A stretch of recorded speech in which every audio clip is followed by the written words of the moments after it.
কোন মহিলা যদি কোরবানির দিনে কোরবানির পশুটাকে জানালার ফাঁক দিয়ে তাকায়া তাকায়া দেখে আর ইসমাইলের কথা ভাবে, আমি আমার ওই মাদেরকে বলবো, মা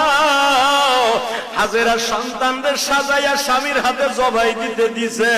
আর তোমার স্বামীর হাতে যখন পশুটা জবাই দিয়ে তেল মালিশ করে দিবে,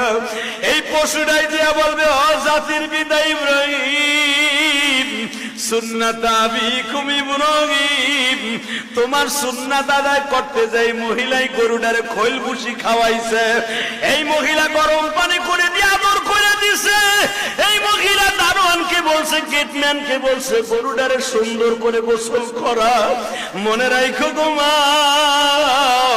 এই জন্যই দেখবেন গরু কিনবেন আপনি,